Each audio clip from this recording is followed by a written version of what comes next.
Bismillah, alhamdulillah, wassalatu wassalamu ala rasulillah. Ikhwatul iman, terima kasih Anda masih bersama kami dalam kajian Ruqyah Syariah Wesal TV yang disponsori oleh Herbal Ruqyah. Nah, di sesi ini saatnya kita berdialog interaktif. Mungkin Anda ingin bertanya kepada kami, silakan layangkan pertanyaan Anda melalui nomor WhatsApp atau nomor telepon yang tertera di layar kaca Anda, atau juga bisa langsung telepon interaktif bersama kami. Dan sebelumnya, agar mengecilkan volume televisi Anda atau menjauh dari televisi Anda terlebih dahulu sebelum melakukan interaktif melalui pesawat telepon. Baik, Ustadz, kita saatnya menjawab pertanyaan-pertanyaan dari pemirsa yang sudah masuk, Ustadz. Ya, pertanyaan pertama ini dari Pontianak, ya. Assalamualaikum warahmatullahi wabarakatuh, Ustaz. Assalamualaikum warahmatullahi wabarakatuh. Saya mau bertanya, bagaimana cara kita membentang rumah dari gangguan jin? Membentengi maksudnya mungkin. Membentengi rumah dari gangguan jin, sihir maupun atas perbuatan manusia yang iri dan dengki, tapi sesuai dengan perlindungan Allah. Ya, terima kasih atas pertanyaannya. Jazakallahu khairan. Semoga Allah melindungi keluarga maupun pribadi yang bertanya tadi dan juga kaum muslim yang lain. Tentunya penjagaan ini harus kita kembali kepada Quran dan Sunnah yang sahih.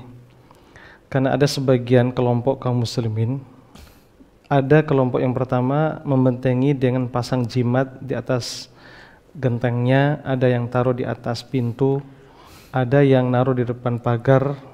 Hal ini sebaiknya kita hindari, dikhawatirkan nanti jatuh kepada kesyirikan. Yang kedua, yang syar'i adalah bagaimana caranya. Tentu kita mengikuti petunjuk Nabi SAW. Rumah adalah tempat persinggahan keluarga kecil kita. Tentu berharap rumah itu mendapatkan kebahagiaan, ketenangan. Karena kalau ada gangguan tentu tidak tenang hidup kita. Maka langkah yang harus kita lakukan pertama, bebaskan rumah itu dari segala gangguan. Maksud saya segala hal-hal yang melanggar syariat, di antaranya rokok. Yang kedua, pajangan-pajangan yang tidak, maksudnya pajangan yang bernyawa, entahkah foto keluarga, foto kuda, semut, ya genderuwo dan sejenisnya. Nah, hindari pajangan itu. Nah, yang selanjutnya, setiap menutup pintu rumah, mau maghrib, tutup pintu dengan baca bismillah. Ketika kita menutup bismillah, ternyata seolah-olah ada bentang yang kokoh. Maka sihir santet itu tidak mampu masuk ke rumah ketika ditutup dengan zikrullah, bismillah. Kemudian yang selanjutnya, setiap masuk rumah baca Assalamualaikum warahmatullahi, atau baca bismillah. Tutup pintu bismillah, jendela bismillah. Yang selanjutnya, setiap masuk rumah baru usahakan baca surat Al-Baqarah agar setan di dalamnya keluar. Yang selanjutnya, rumahnya selalu baca Quran, diadakan salat-salat sunnah, bagi ibu salat wajib di rumah. Kemudian itu diantaranya hal-hal yang membentengi diri dari ini. Kemudian setiap habis maghrib baca 2 ayat terakhir Al-Baqarah, amanar Rasul. Insyaallah Allah melindungi rumah tersebut. Mudah-mudahan Allah lindungi kita. Baik, wallahu taala alam. Ya, baik Ustadz. Kembali pertanyaan dari WhatsApp, Ustadz. Ustadz Afwan, Anda mau tanya bagaimana cara mengobati diri sendiri yang terkena ain, dan doa apa untuk perlindungan diri dari ain. Dan juga kita angkat telepon yang sudah masuk, ya. Assalamualaikum. Ya. Assalamualaikum. Ya, terputus sepertinya. Ya Ustaz, ini yang pertanyaan tadi WhatsApp tadi Ustaz, mengenai ain tadi. Bagaimana kiat-kiat kita atau doa yang bisa kita lakukan, yang kita amalkan agar melindungi diri dan keluarga. Tentu hal ini yang terbesar dari sekian amalan yang dikatakan oleh para ulama agar kita terbenteng ini ain, yaitu membaca zikir pagi dan petang. Zikir pagi dan petang itu zikir yang paling agung dari sekian zikir untuk membentengi dari mata jahat, dari mata jahat manusia dan mata jahat dari kalangan jin. Yang selanjutnya, bacaan doa yang efektif, yaitu ketika ada orang yang memuji kita tanpa sepengetahuan kita. Terkadang maksud saya ada sebagian orang yang memuji itu langsung tanpa memuji Allah dulu. Kan tidak semua orang paham. Ih cantiknya, gantengnya. Nah terkadang langsung ucapan seperti itu. Maka kalau sekiranya mereka itu lupa, yang terbaik adalah membaca a'udzu bikalimatillahi tammatin min syarri ma khalaq, atau a'udzu bikalimatillahi tamma wa min kulli syaitan wahama wa min kulli ainin lamah. Itu bacaan yang standar yang disebutkan oleh Nabi sallallahu alaihi wasallam. Ya, baik Ustaz. Pertanyaan berikutnya dari hamba Allah di Serang yang bertanya. Assalamualaikum warahmatullahi wabarakatuh. Assalamualaikum warahmatullahi wabarakatuh. Ustaz, jika seseorang yang sakit pinggang apakah bisa diobati dengan ruqyah? Terima kasih atas pertanyaannya. Bisakah sembuh dengan ruqyah atas izin Allah karena sakit pinggang? Jawabannya akan saya jelaskan setelah saya beberkan dulu. Sebabnya apa? Kalau sakit pinggang itu memang ada beberapa faktor. Pertama, bisa karena kurang minum sakit pinggang. Yang kedua, bisa karena jatuh sakit pinggang, ketarik sarafnya. Ketiga, bisa juga sakit pinggang karena ain dan sihir. Nah, kalau karena jatuh, ketarik sarafnya, maka perlu ditotok punggung, ditotok saraf, atau dengan metode-metode yang barangkali bahasa alternatif boleh, atau bahasa alternatif. Nah, atau di sejenisnya bisa. Nah, tapi kalau sakit pinggang karena gangguan jin, nah itu yang perlu diwaspadai. Ketika jin itu tinggal di pinggang sini, itu nanti berefek ke ginjal. Nah, itu perlu diwaspadai. Sebelum kena ke situ, maka sering ruqyah. Nah, beberapa kasus kemarin ada ibu-ibu yang ketarik sarafnya, mau dioperasi ke Allah nggak jadi. Nah, tinggalnya nggak jauh dari sini. Sampai baru 5 menit berdiri gemetaran kakinya. Karena saraf kejepit di sini, terasanya kata dokter. Tapi setelah diruqyah 2 kali, subhanallah, alhamdulillah, seketika sembuh tuntas. Masya Allah, Allah berikan kesembuhan dengan ruqyah tadi di pinggang. Karena ini memang pengaruh gangguan jin pinggang. Maka jin itu menarik saraf-saraf sehingga sakit pinggang. Wallahu ta'ala alam. Ya. Ya, baik Ustaz. Ya, kita angkat telepon yang telah masuk ya. Assalamualaikum. Assalamualaikum. Waalaikumsalam warahmatullahi wabarakatuh. Ya, dengan siapa dan di mana Ibu? Dari hamba Allah di Lampung. Ya, hamba Allah di Lampung. Silakan, ada yang ingin tanyakan Ibu? Iya, saya mau tanya Ustaz. Iya, silakan. Gini Ustaz, saya ini sering dengar suara burung ya. Jadi kalau ada burung itu bunyi, itu nggak lama, beberapa hari itu pasti ada orang meninggal gitu. Jadi saya tuh takut gitu loh, Tat. Kalau itu istilahnya, saya jadi kayak percaya dengan suara burung. Padahal saya tuh udah berusaha, saya nggak pengen denger gitu. Jadi gimana caranya supaya saya tuh nggak denger burung itu gitu, Tat. Mohon penjelasannya. Iya. Itu saja Ibu. Gitu aja Ustaz, makasih. Ya, Assalamualaikum warahmatullahi wabarakatuh. Waalaikumsalam warahmatullahi wabarakatuh. Ya Ustaz, dengar suara burung Ustaz. Ya, baik. Terima kasih atas pertanyaannya Ibu yang dari Lampung. Ini salah satu pembahasan para ulama dalam kitab Kitabut Tauhid. Nah, salah satu yang merusak akidah kita, yang merusak kemurnian tauhid kita itu yaitu percaya ke hal-hal yang demikian, yaitu percaya ke burung-burung. Kalau batang burung ini nanti akan terjadi ini. Kalau datang tamu, terkadang tanda-tandanya ada kupu-kupu yang terbang pagi-pagi, ini berarti ada tamu yang datang. Terus kalau naik lift itu biasa kita lihat itu ada beberapa nomor sial, terkadang nggak kepake. Atau rumah tusuk sate biasanya rezekinya selalu boros. Nah, keyakinan-keyakinan ini merusak tauhid kita, merusak akidah kita. Nah, kok pas banget Pak Ustadz, ketika ada burung, bunyi burung, terdengar ada beberapa orang yang meninggal. Nah, sebenarnya ini tidak ada kaitan dengan orang yang meninggal dengan burung tersebut. Nah, karena keyakinan ini berkembang, maka dimanfaatkan oleh syaitan. Dimanfaatkan oleh syaitan, ketika ada bunyi burung, mungkin nanti ada meninggal. Nah, sebenarnya itu enggak seperti itu. Karena mindsetnya, pikirannya seseorang itu dimanfaatkan oleh syaitan. Maka Allah katakan, ana inda dhoni abdi, aku tergantung prasangka pikiran hambaku.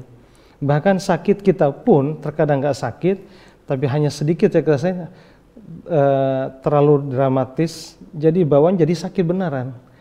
Tadinya nggak lemas, kan hati kita lemas, jadi lemas beneran. Sehingga Allah ngasih. Nah, bahkan bahwa hal tadi pun, bahwa percaya burung-burung itu sebenarnya tidak ada dalam syariat seperti itu, bahwa kan itu bisa merusak akidah kita. Hindari keyakinan seperti itu. Kalau ada burung, oh ya burung saja. Nah, adapun kalaupun terjadi ada yang meninggal, itu tidak ada kaitan sama sekali. Itu pun qadarullah saja. Dan buktinya seringkali setiap hari saya lihat burung bunyi. Setelah itu nggak ada tetangga saya yang meninggal, beridu seberapa nggak ada itu. Nah, itu menunjukkan bahwa tidak ada kaitan dengan bunyi burung dengan kematian. Tidak ada tanda-tanda seperti itu. Makanya jangan ada lagi keyakinan seperti itu. Usahakan kaum muslimin andaikan terjadi, bahwa jangan dikaitkan kalau nggak ada dalilnya. Wallahu ta'ala alam. Ya, baik Ustaz. Kita angkat telepon yang sudah masuk kembali. Assalamualaikum. Assalamualaikum. Waalaikumsalam warahmatullahi wabarakatuh. Ya, dengan siapa dan di mana Bapak? Iya, saya dari Lampung juga, tapi Lampung Selatan. Lampung Selatan, ya, Masya Allah. Iya. Ini saya mau nanya. Kita itu dulu itu riwayatnya gini, ada orang yang suka kepada saya. Terus saya ini dikirim Sihir. tapi itu jin ya apa gitu ya, kurang tahu juga. Terus saya itu berobatnya itu tidak salah ke tempat orang-orang pintar gitu loh. Jadi kita itu udah di ini orang, tapi kita berobatnya ke tempat orang yang dukun lah istilahnya. Terus dampaknya sampai sekarang. Dampaknya. Padahal itu udah hampir 20 tahunan lebih. Jadi ada. Terus kalau di ruqyah mandiri itu bisa nggak itu misalnya? Caranya gimana juga, Ustaz? Ya. Jadi diawali ada orang yang nggak suka sama Bapak gitu ya? Iya, gitu dulu istilahnya kan. Tapi kita nggak nyangka juga kan itu namanya kan barang goib.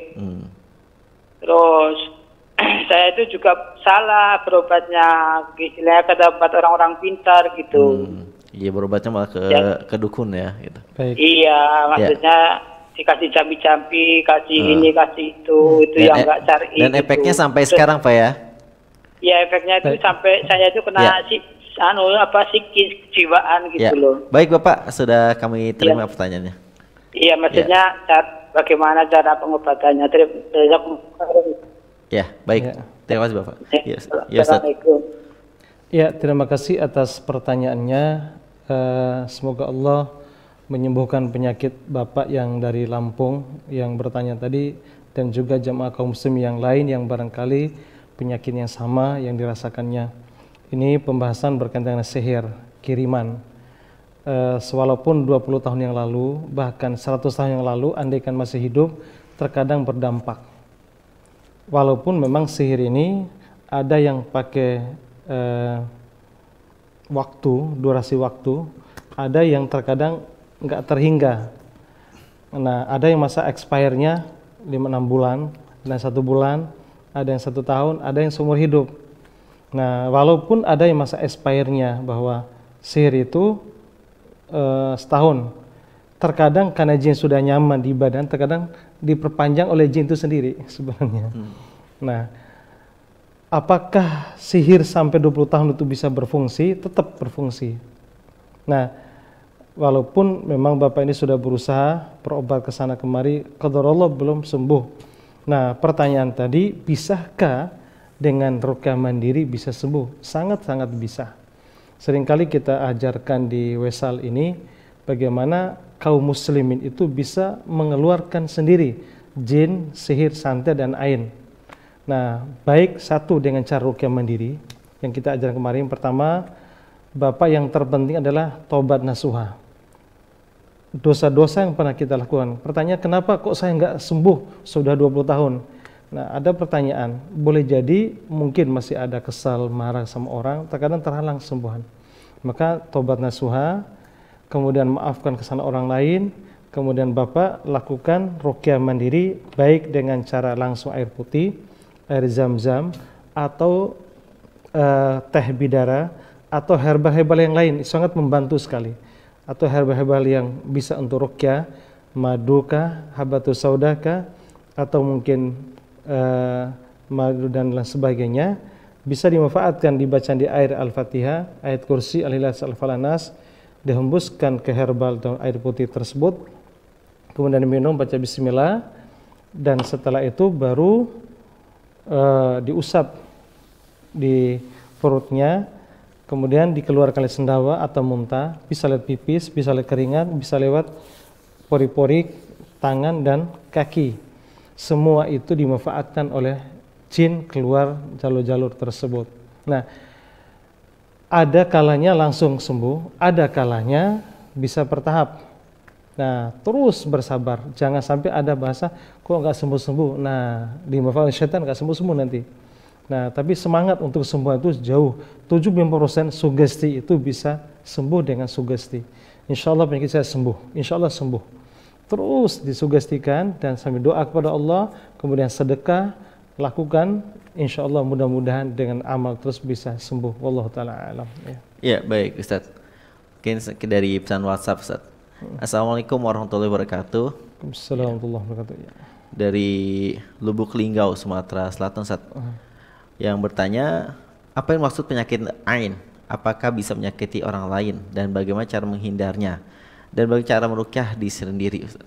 Baik, terima kasih atas pertanyaannya. Cara meruqyah diri sendiri tadi hampir sama, bisa dengan cara herbal, bisa dengan langsung to the point dengan air putih, atau bisa dibantu dengan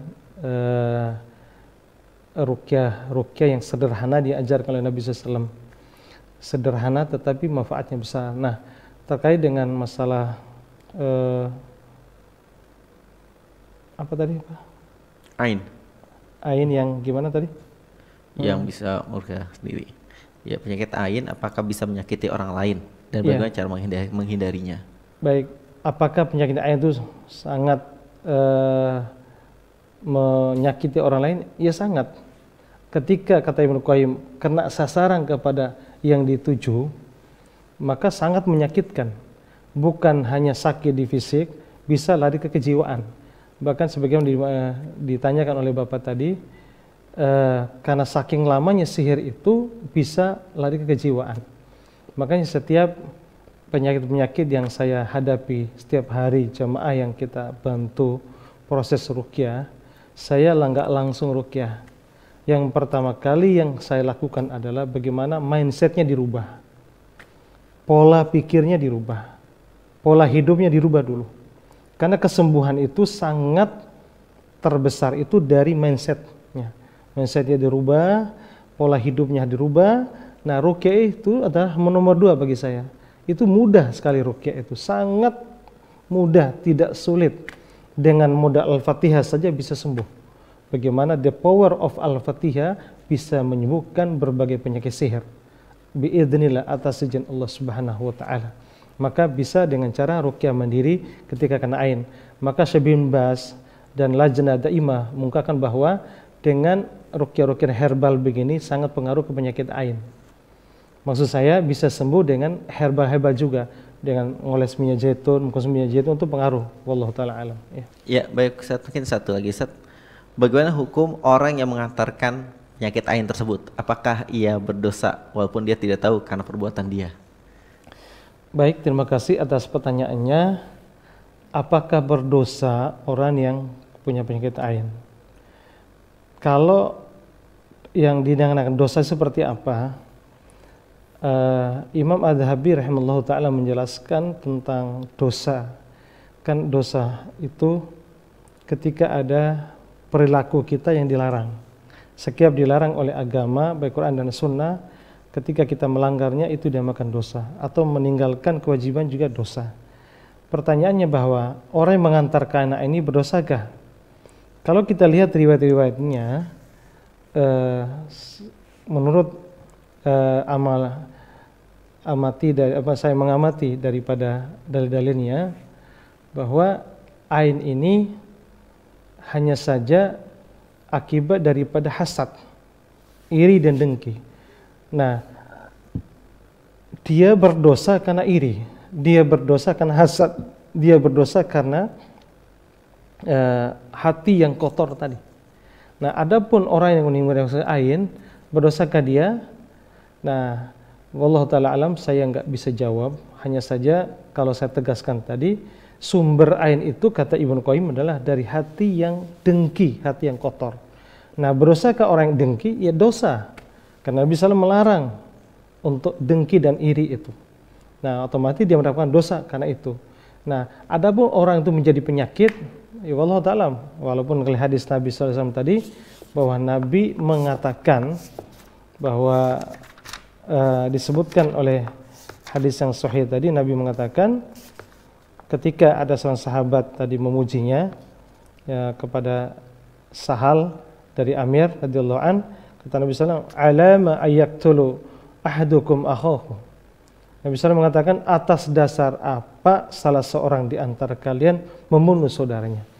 Ini kan pertanyaan yang barangkali perbuatan yang memang hal itu tidak baik. Makanya saya jawab bahwa usahakan kita ikuti sunnah, ucapkan Masya Allah, Tabarakallah, la quwata illa billah.